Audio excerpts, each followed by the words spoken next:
Nous allons voir ici l'intérêt des invariances et des symétries en électrostatique. Tout d'abord, nous allons nous intéresser à l'expression générale d'un champ électrostatique. Alors cette expression dépend du système de coordonnées choisi.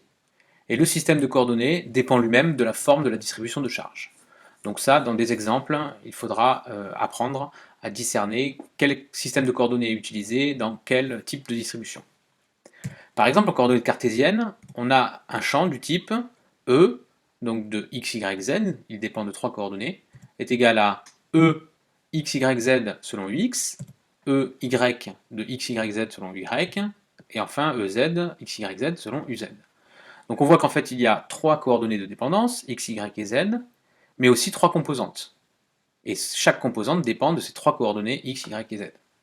De la même manière, en coordonnées cylindriques, on a E de r, θ, z égale les trois composantes qui dépendent chacune des trois types de coordonnées. Ici, r, θ et z. Donc on va voir que les invariances et les symétries vont nous permettre de simplifier ces expressions générales en supprimant soit des composantes, soit des coordonnées de dépendance des composantes en question. On va s'intéresser d'abord aux invariances. Alors, ces invariances permettent de supprimer des coordonnées de dépendance du champ électrique. Donc c'est ce qu'il y a dans les parenthèses. Par exemple, on peut trouver que la distribution est invariante par translation. La distribution invariante par translation, cela signifie que si on passe d'un point M à un point M' par translation suivant un exemple OZ, eh bien, si les points M et M' voient la même distribution de charge, à ce moment-là, il y a invariance par translation. Et dans l'expression du champ électrique, donc l'expression générale, on va supprimer la dépendance en Z de ce champ électrique.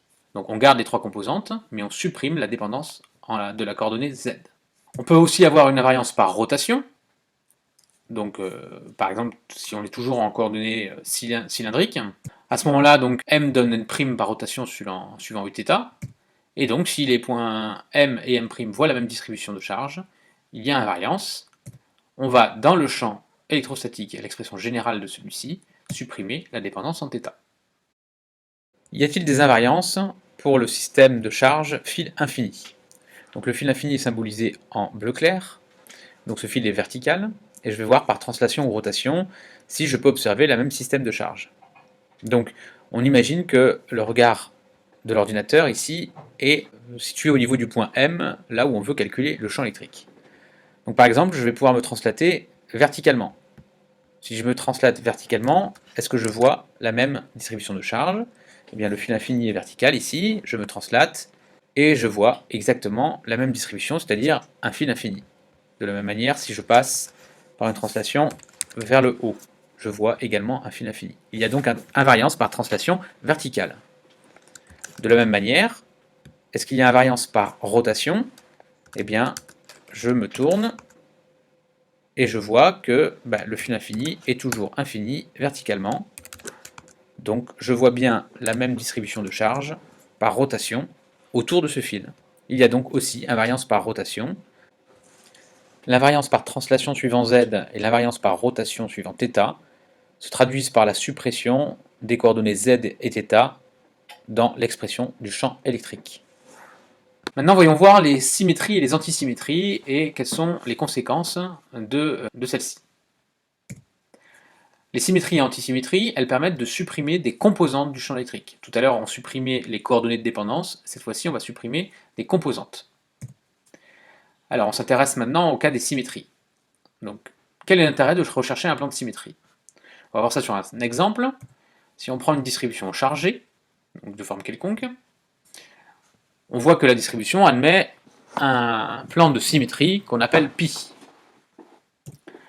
Si on prend une petite portion de charge dQ centrée sur P, cette portion de charge va créer le champ DEP en un point M du plan de symétrie.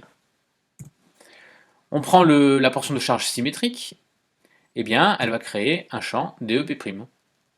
Si on fait la somme vectorielle de ces deux champs, on remarque que le champ global appartient au plan de symétrie.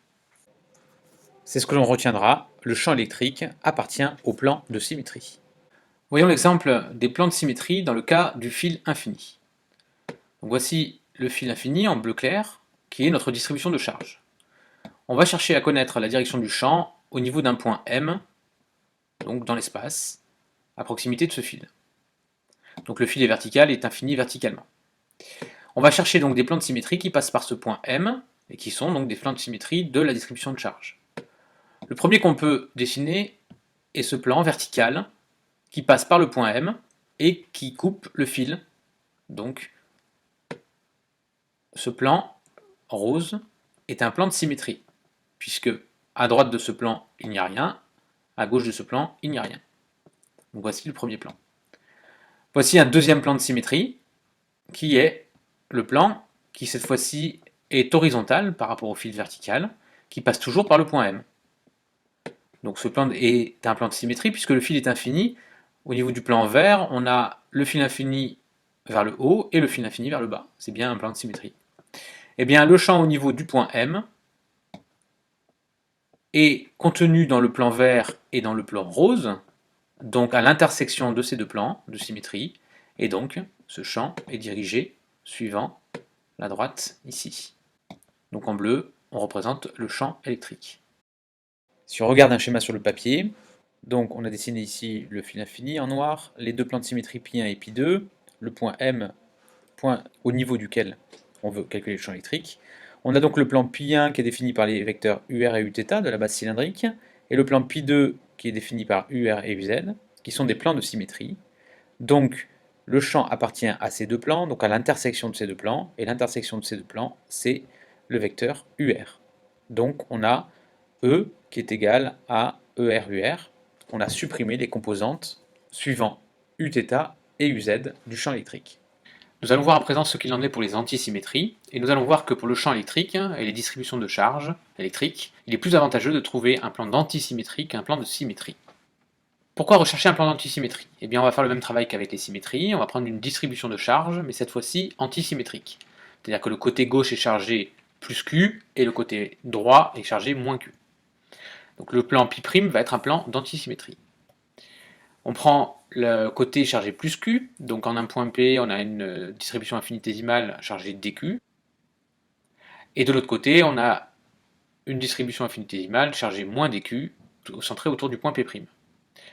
La partie de gauche va créer le champ DEP, la partie de droite va créer le champ DEP', et cette fois-ci, le champ est dirigé vers la portion de charge moins dQ.